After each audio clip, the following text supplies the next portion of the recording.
is we've sped up dagger cancel.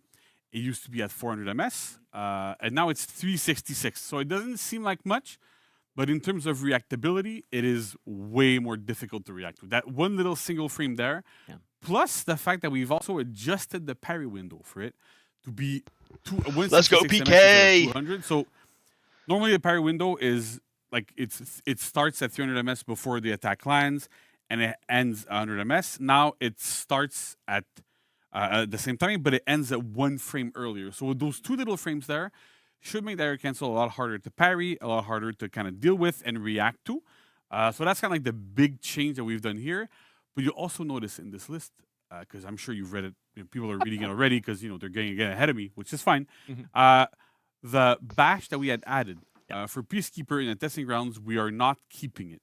And so the initial intent for that was that we wanted to make sure that Peacekeeper had an option to really initiate her bleeds from external, but not necessarily to have a 1v1 tool specifically for this, because dagger cancel worked mostly against most players. At this speed, it should work against everybody.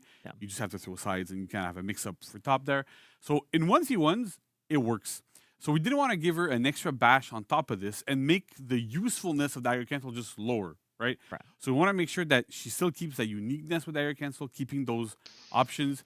She's a hero without any bashes, which is something that's quite unique in front. We have very few heroes that don't have bashes.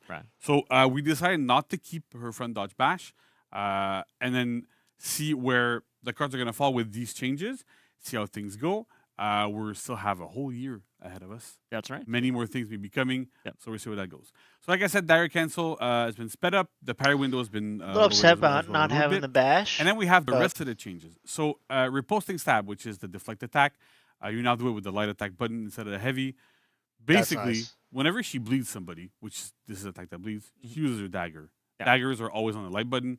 Makes sense to be on the light button. I know some people, at least one, super psyched about this. We've met him a couple, couple months ago, so that's good. So really, really good. Zone attack, first hit now costs 20 stamina, down from 40. The second hit is unchanged, but at least now you have nice stamina economy there. You can throw those zone attacks a little bit more often. So that's great.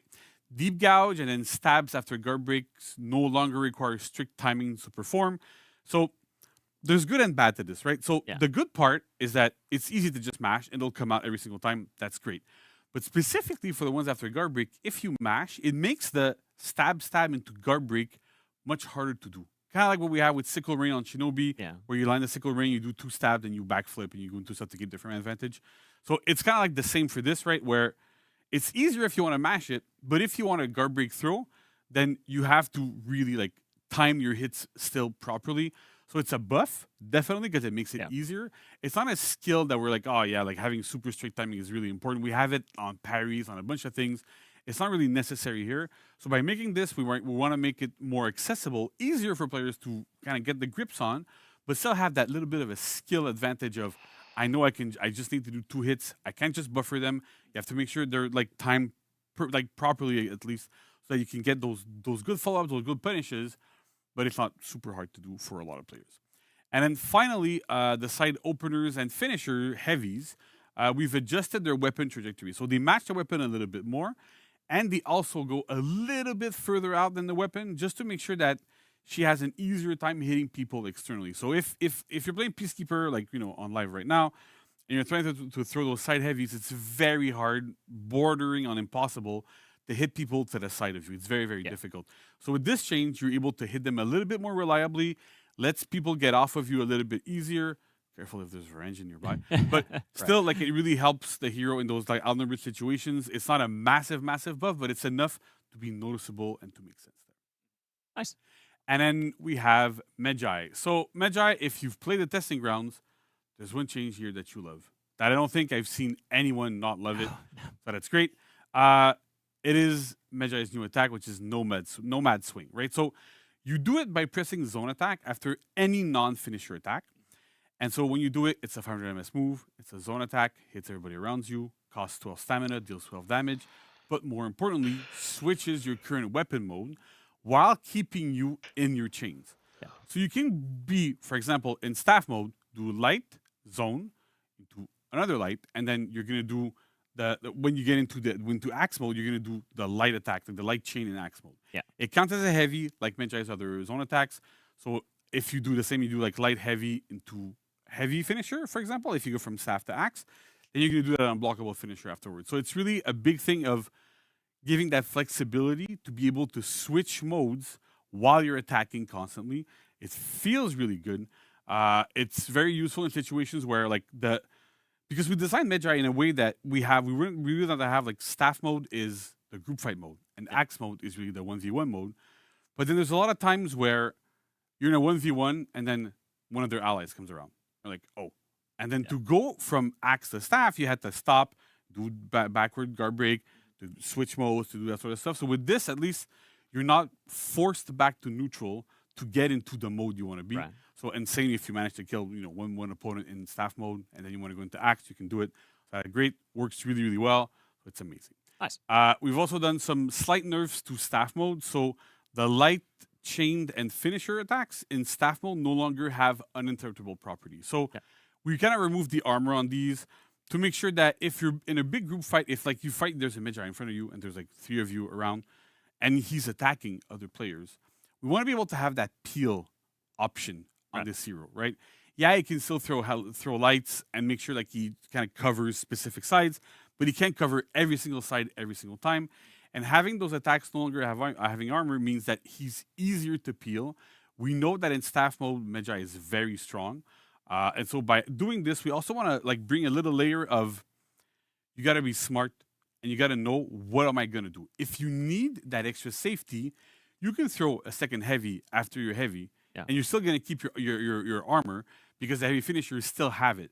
It's literally only the lights that have lost it. So it's a question of, what do I sacrifice to keep my momentum going? And it's a theme that we're also putting towards with the last change, which is for axe mode changes. So the light finishers are now undodgeable, and they also have a bit more forward movement. And so we really needed to have like a way to have undodgeable in Medjay's axe mode kit, because there's situations where you could land a bash, get a guaranteed chain light, and then any option Medjay had there, whether it was bash, whether it was light, whether it was heavy, was dodgeable on the exact same timing. And so that gave us 2 options, right? We can either do light attack that light finishers that are undodgeable, or heavy finisher, or heavy chain rather, that are undodgeable. Right. And we gave it to light specifically because we want to have Medjay still have that intent of, what do I sacrifice for better offense, for safer offense? We've been trying to not have as many undodgeable lights, specifically undodgeable with that blue trail there, for a while, because depending on what your skill level is, they're either undodgeable anyway or unblockable anyway, because you're having a hard time blocking them, which is totally understandable. Not everybody has reaction times of like the pro players, especially not me.